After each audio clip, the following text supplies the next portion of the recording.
comme ça par l'esprit à cette personne qui était horrible.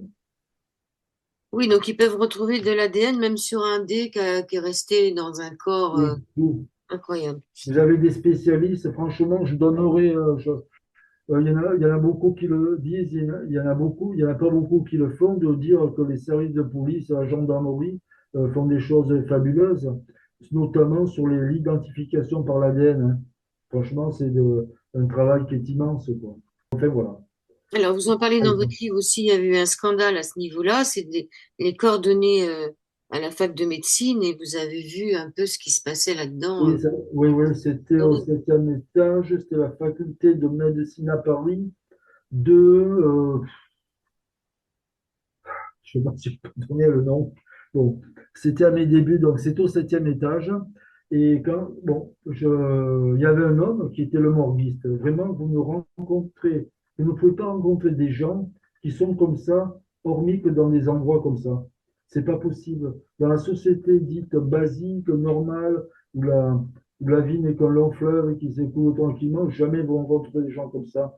C'était un homme qui manipulait les corps comme il manipulerait des paquets de chaussettes, des trucs comme ça. Et puis je vois trois petites grand-mères qui avaient été récupérées. Alors il les avait mis dans un coin de la morgue, mais elles étaient restées là tellement de temps qu'elles étaient devenues toutes sèches, toutes compactes. Le corps n'avait plus de texture, plus rien. Mais elles étaient là en attente. De quoi, j'en sais rien.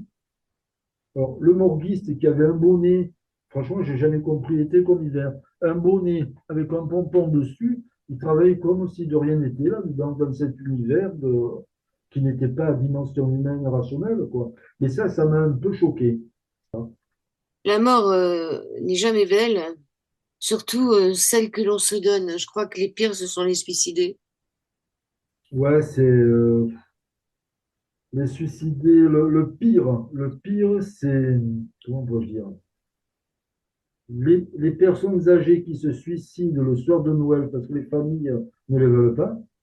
Ou alors le pire, ce sont les pendus. C'est pas forcément les armes à feu, parce que quand il y a une arme à feu, il se tire en règle générale une balle dans la bouche, et puis oui, vous en avez de partout, quoi, hein. Du sang, des débris d'os, vous en avez dans toute la pièce où ils sont. Mais les pendus, je ne sais pas ce qui se passe autour de ça, mais moi, ça m'a toujours, je suis toujours resté, on va dire, au garde à vous là, dans le sens où il y a quelque chose qui me mettait mal à l'aise. On dirait que la spiritualité et l'amour de Dieu disparaît complètement là, hein. Je ne peux pas vous dire exactement. Ça me dérange encore, ça. Le cadavre qui fait office d'aimant et qui attire tous les objets métalliques autour de lui. Est-ce Oui, qu'il y avait un pacemaker ou quelque chose à l'intérieur? non, non, non, non, non. C'était une dame. Bon, il n'y en a pas eu quelques-uns, mais il y en a eu. C'était une dame qui a été mi-jambiste, je crois. Bon. Après, il s'était passé un phénomène où elle était sur un chariot, les chariots qui remontent aux années 70, en métal blanc, tout ça, quoi. Puis le chariot à tourner et tous mes instruments qui étaient donc dans ma trousse ont été attirés par son corps. Donc, sont restés collés à son corps. Il n'y avait pas de pacemaker, il n'y avait rien du tout. Une fois, il y a eu une tempête qui s'est déchaînée dans la chambre, quoi, pendant que il y a quand même des manifestations souvent. Oui, mais comme ça représente que 5% de ce que j'ai fait, c'est comme si sur 30 000 je n'avais eu que, je sais pas, bon, 1000, 1500, quoi, pas plus. C'est pas, en fait, c'est pas beaucoup. J'ai passé toute ma vie là-dedans, je veux dire, mais il faut faire, alors, ce n'est pas parce qu'il n'y en a pas, ce n'est pas parce que vous n'en voyez pas qu'il n'y en a pas. C'est juste que vous, votre cerveau, à un moment donné, n'est pas réceptif à quelque chose qui se passe, hein.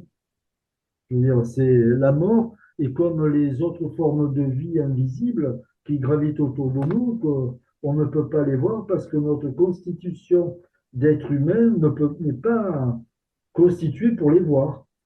Et pourtant, il y a des gens qui disent qu'après le décès d'un proche, ils entendent des voix, ils voient les lumières qui s'allument, etc. Ça, Ils ont des c'est visions quand possible, même oui. lucides. Ça, c'est le grand enjeu de y a-t-il quelque chose après la mort, quoi?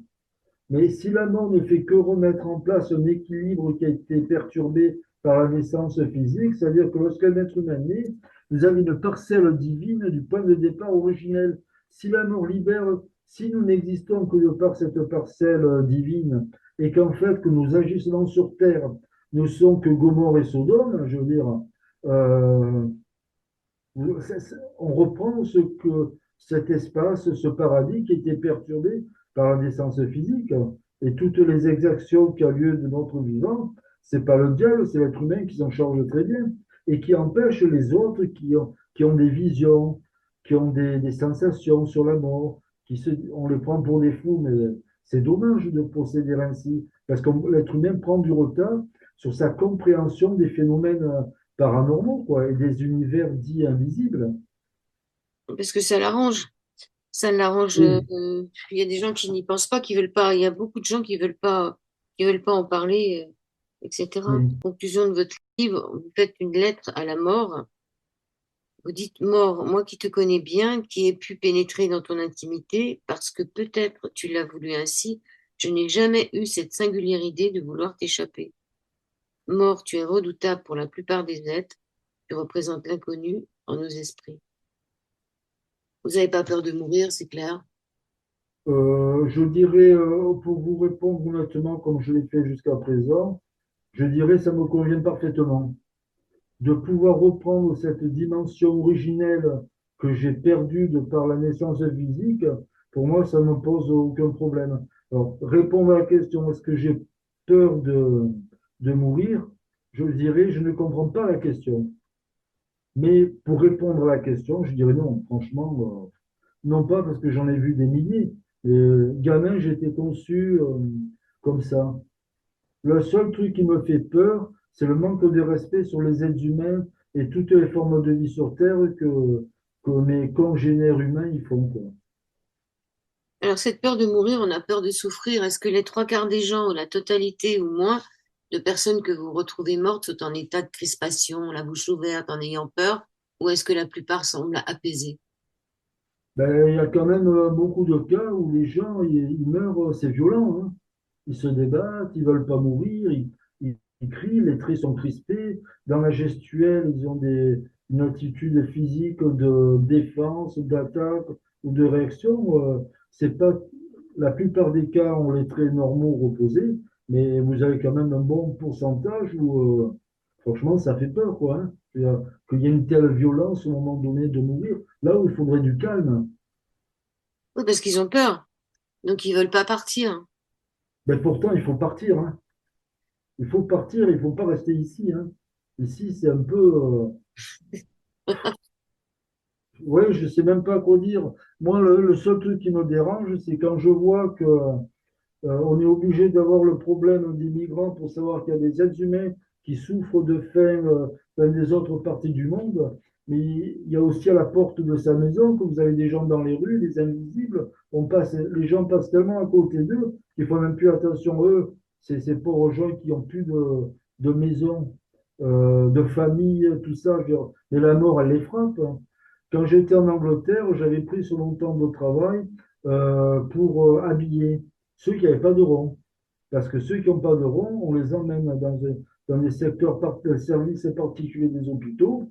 Et puis, c'est le cercueil minimum, la fosse commune. Et s'ils ont seulement une valise comme richesse, avec leurs vêtements, on met la valise sur le corps et on ne les habille pas. Donc moi, avec deux collègues, on faisait ça dans une morgue où il y avait en permanence 50 arrivées par jour de mort et quelquefois plus, quoi. Donc les pauvres, voilà, disons les pauvres, nous trois, nous étions là pour les habiller, qui ne partent pas, et comme ils ont vécu sans rien, quoi. Donc, vous en avez certains qui meurent dans des cartons, qui meurent dans des soupirails, et donc ils vont sortir des décombres de l'égoïsme humain et arriver dans les morts, et on ne va pas les faire repartir dignement, quoi. Ça, c'est le seul truc qui m'épouvante, quoi, que mes semblables, ou je préfère dire mes congénères, font, quoi. Il n'y a pas de fierté à ça. Alors, la fosse commune, est-ce qu'il y a beaucoup de monde dedans? Est-ce qu'on sait qui y a? Est-ce que c'est des grandes fosses? Comment ça se passe? En fait, c'est par, comment dit-on, on creuse et puis c'est par les gros trucs dans les grosses villes, c'est par, comment dit-on, par ligne. Vous creusez, ligne, et dès que c'est rempli, parce qu'en règle générale, ils ont étudié la profondeur, la largeur, tout ce que vous voulez, pour que ça reste pas plus de 2 jours qu'une fosse commune de 100 cadavres, ça soit enterré en 2 jours, quoi. Parce que vous ne pouvez pas laisser à l'air libre des cercueils en attente, c'est pas possible. Et il y a alors là, il y a un endroit où il y a des gens qui sont morts dans l'indigence, les fous, ceux qui meurent, qui n'ont pas de ressources, on les met sur une île. Alors, ça, c'est aux États-Unis. Alors, je ne dis pas du mal des États-Unis parce que c'est eux qui m'ont donné ma chance pour le travail dans les désastres. Au contraire, je leur serai éternellement reconnaissant. À New York, l'État, ou je sais pas comment, ou là, ouais, plutôt, la mairie de New York, les indigents, tout ça, il y en a beaucoup, les non réclamés, on les met sur une île qui est en face de New York, qui s'appelle l'île de Hart Island. Et c'est là où les prisonniers les enterrent, parce que personne ne veut y aller, parce qu'il y a des mouvements de phénomènes surnaturels. Mais ça fait excessivement longtemps qu'ils font ça, et l'île a une érosion. Une érosion, c'est-à-dire que l'eau attaque l'île. Et vous avez des parties je ris mais je ne ris pas, et vous avez des parties de l'île où l'eau a tellement fait du ravinement, a tellement fait de l'érosion, qu'on ressortent les ossements ou les cercueils. Et ils ont des cercueils en bois de premier prix, parce que vous vous rendez compte, quand on est pauvre, on n'a besoin de rien. C'est ça que font les gens.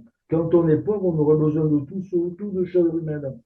Et donc, ils mettent des cercueils, vous avez des cercueils qui baignent dans l'eau et qui explosent. Donc, vous avez les corps qui partent à l'eau, quoi. Voilà où passent les personnes décédées. Et vous Donc, avez vu ça? Est-ce qu'on peut y aller sur cette île? elle est interdite d'accès. Sauf pour les prisonniers.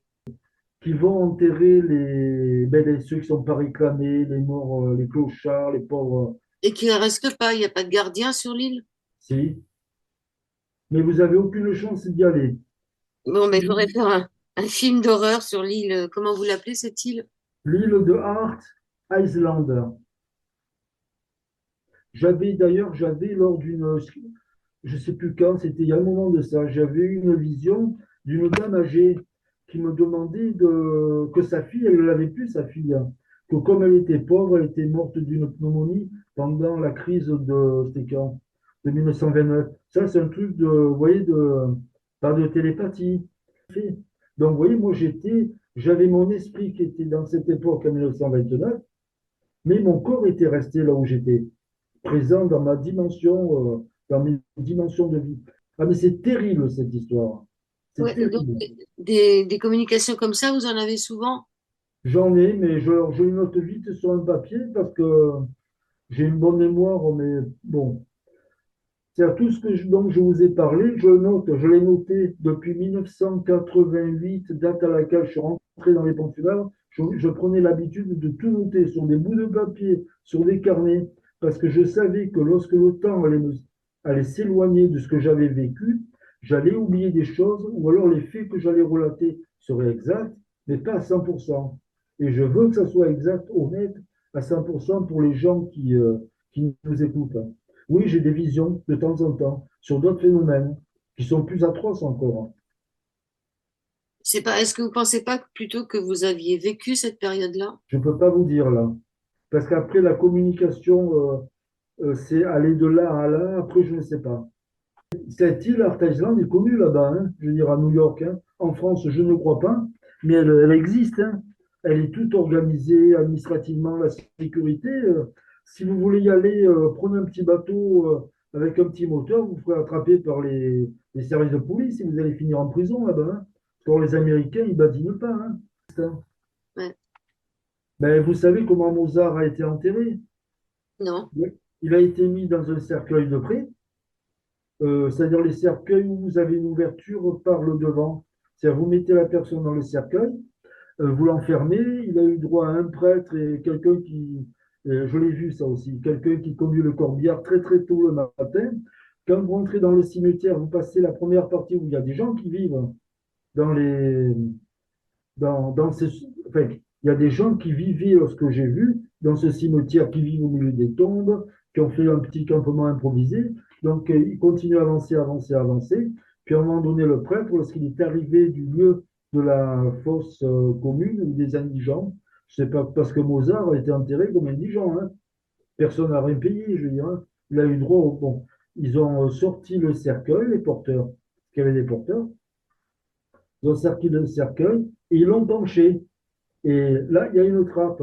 Et je ris, mais je ne ris pas. Et la trappe s'est ouverte et le corps est tombé dans la fosse commune. Et dans les quatre porteurs, vous en avez un qui voulait parler à Mozart, qui était allé voir, écouter le son de la musique de Mozart lorsqu'il faisait un concert et qui disait, j'aurais aimé le rencontrer. Et bien, il était là. Et ce type, je ne connais pas son nom, je l'ai vu, je l'ai côtoyé, il parlait et il en a pleuré, quoi. Et pourtant, c'était un vieux de la vieille, hein. Oui, donc ça, c'est encore une vision, l'enterrement de Mozart. Voilà, c'est une vision. Vous n'êtes pas marié, vous avez des enfants. Je suis marié, mais je n'ai pas d'enfant. Ça m'est jamais venu à l'esprit. Comment votre femme, elle doit vivre à côté de vous? C'est pas évident de vivre avec quelqu'un qui côtoie la mort toute la journée. Alors, en fait, ben, elle ne sent pas forcément la mort. Je fais quand même attention, mais c'est grâce à elle quand même, hein, attention, parce que c'est elle qui a fait le pain. Et elle a trouvé dans un sac de sport les notes que je faisais depuis mes débuts dans les pompes funèbres. Et elle me dit, mais c'est quoi? Je lui ai expliqué que je notais jour après jour, manifestation surnaturelle après manifestation surnaturelle, tous les cas que je voyais. Elle me dit, ben, écoute, si tu me le permets, on va en faire un livre. Elle fait le manuscrit. Maintenant que le manuscrit est fait, qu'est-ce que je fais? Qu'est-ce qu'on fait?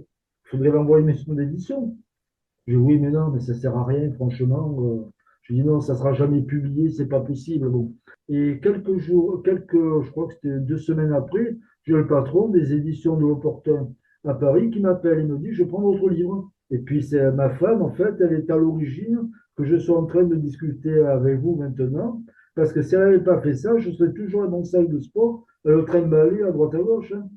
D'ailleurs, il y a son nom sur votre livre. Elle s'appelle Annette Geoffroy, Oui. G-E-2-F-R-O-Y.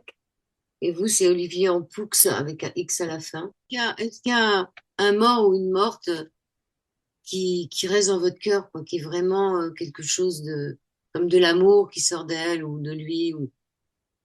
Je ne sais pas si je peux, grâce à ce que vous faites pour l'interview, tout ça, lancer un avis de recherche. Faites-le. Je m'explique parce que c'est un truc qui me traîne. Je traîne ça depuis 1989, 90. C'est à mes débuts, donc on était juste après, c'était juste après Noël. On était dans le corbillard devant l'entrée du cimetière d'Avignon. Le moteur en route, c'était un Ford 2 litres 3 automatique et on devait rentrer pour l'inhumation de quelqu'un. Vous savez, la mort ne s'arrête pas. Juste après Noël, il fallait enterrer une dame. Bon, on était les premiers à rentrer dans le cimetière. La neige avait déjà tout recouvert. Les fleurs mortuaires, les tombes, il n'y avait que les traces de petits oiseaux. On avance lentement, on entendait juste le crissement des pneus. Et on arrive à l'endroit où l'inhumation allait avoir. On s'arrête et il y avait déjà le fossoyeur. Vous savez, ce sont ces hommes qui sont durs à la tâche, qui sont proches de la mort. Il était en train de finir de creuser le trou à la pioche et à la pelle en plein hiver. Bon, on s'arrête, on sort donc les tréteaux pour poser le cercueil. On pose donc les tréteaux près du trou parce qu'on allait poser après le cercueil dessus. Et puis je le regarde et puis je trouve bizarre, je comprenais pas ce qu'il avait, il n'était pas comme à son habitude. Puis je regarde mes trois autres collègues, ils me disent, mais, enfin, ils me disent rien, je comprends qu'ils me disent des choses qui ne va pas. On avait rendez-vous à 8 heures, à 8 heures au moins 5, on met de l'ordre dans nos vêtements, je mets ma casquette, on avait tous des casquettes, les gants en cuir noir, et on se met devant le cercueil en parallèle, on attend la personne qui allait venir. Et puis on entend le bruit d'une voiture à 8 heures, 8h05. Donc, la voiture s'arrête et on attend. On attend qu'elle sorte, hein, que la personne vienne. On attend un claquement de porte et comment dire. Et puis on voit arriver en fait une gamine, une petite fille de 10 ans. Alors là, on se dit, bon sang, mais c'est pas possible. Alors, le truc bête, et qu'est-ce qu'elle vient de faire là? Il y a cet entre-deux-morts après les fêtes de Noël, mais qu'est-ce qui s'est passé dans sa vie? Bon, il y avait une dame qui l'accompagnait, ça devait être une assistante sociale ou je sais pas. Bon. Elle lui dit d'y aller, elle la pousse, mais elle ne l'accompagne pas. Et cet enfant avait une poupée. Vous voyez les poupées d'enfants bon, avec elle. Et lorsqu'elle nous voit, elle s'arrête, hein, terrifiée. Alors, comme elle avait envie de pleurer ou qu'elle était dépassée par ce qui était en train de se passer, elle met sa tête dans les cheveux de sa poupée. Et puis elle ne bouge plus.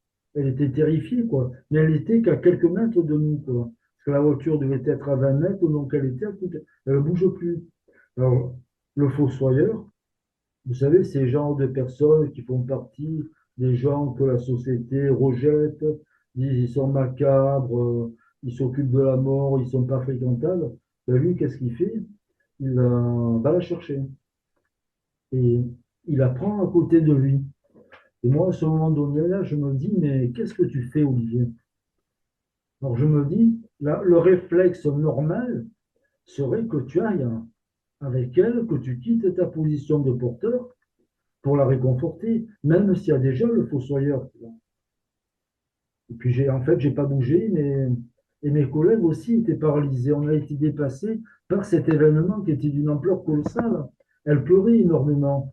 Alors de temps en temps, elle mettait ses yeux dans les cheveux de sa poupée, et de temps en temps, elle restait coincée comme ça. Je me dis, il faudrait que tu ailles l'aider, il faudrait que tu ailles la réconforter, que tu sortes de cet aspect noir de mort, parce qu'en fait, on enterrait sa mère, hein. On allait mettre, inhumer sa mère dans ce trou. Alors, moi, je m'en suis toujours voulu, quoi. Alors, je ne sais pas si vous regardera votre émission, mais elle avait un signe très distinctif au visage, donc je le reconnaîtrai.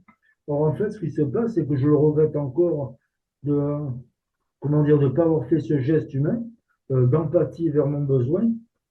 Et ça me reste. Donc, en fait, j'ai manqué à ma mission d'être humain. Alors, si elle vous regarde, je lui présente mes excuses et qu'elle vous contacte pour qu'elle me contacte. Mais elle a sur le visage un trait caractéristique que je reconnaîtrai. Alors, il y a plein de choses qu'on aurait dû faire et qu'on n'a pas faites, ou des choses qu'on a fait et qu'on n'aurait pas dû faire. Donc, On est d'accord. oui, parce que vous dites les yeux soudain immobiles tout emplis de pierre. Ce qui est vraiment fou, c'est que quand les gens s'en vont, il n'y a plus de lumière dans les yeux. Et ouais, elle est partie. Elle est partie. Ah, vous la voyez partie, vous. Oui, Moi, ça je dis se qu'elle voit. rentre plus, c'est pas pareil. Ça dépend des cas, quoi. C'est pas... Mais bon, c'est vrai que c'est cette lumière qui nous fait vivre, hein. Bien sûr, non, vous avez entièrement raison, quoi. Et est-ce que ça vous est arrivé de faire des soins à un croque-mort ou à quelqu'un qui faisait le même métier que vous? Non, jamais. Je pense que j'aurais refusé. Ah J'aurais ouais, complètement... et comment ça va se passer pour vous alors? Oh, ben moi, il n'y aura pas de soins, on me mettra dans un trou. Ça- Après, je continuerai ce qu'il y a à continuer, quoi. Mais moi, Mais je non, veux... mais on peut pas mettre les gens dans un trou sans faire de soins, parce qu'on est obligé de passer par un... Non, non, c'est pas une obligation. On peut ne pas toucher au corps. Oui, oui, on ne peut pas toucher au corps, il n'y a pas de soins de conservation. De toute façon, je le déconseille et c'est tout, quoi. C'est simple, hein. Ils attendent les directives des familles. Mais pourquoi vous dites que vous conseillez pas justement la conservation? Ah, moi, je ne le ferai pas. Je ne le ferai pas. Peut-être que j'en ai trop fait, je ne sais pas, mais je ne le ferai pas. Donc, on peut refuser. Alors, faut refuser. Ah Alors, oui, oui, oui, oui. quand le corps part à la morgue, on peut dire, je refuse les soins de conservation. Je refuse les soins de conservation et je refuse le don du corps. Ah oui, parce qu'ils peuvent venir prélever des organes dans une Ben, morgue. non, normalement, non, mais il faut faire attention. C'est pas des gens malhonnêtes, mais il faut faire attention, quoi. Oui, puis quand c'est des vieillards, ils n'ont pas grand-chose à récupérer, donc ça ne les intéresse pas. Bon, on va Bon, sortir de ce milieu voilà, avec le exactement, sourire, hein. exactement. Et c'est important là parce qu'on a tellement des a priori que le corps, il faut qu'il disparaisse le plus vite possible. Il faut travailler sur le corps et tout. Donc, c'est bien finalement d'avoir rajouté ça. On a Oui, encore notre mot à dire pour le défunt et on peut demander aussi, pendant que les gens sont encore vivants, ce qu'ils veulent faire de leur corps, hein. Bon, allez, on va s'arrêter là. Merci Olivier pour ça. merci beaucoup, Madame Véret.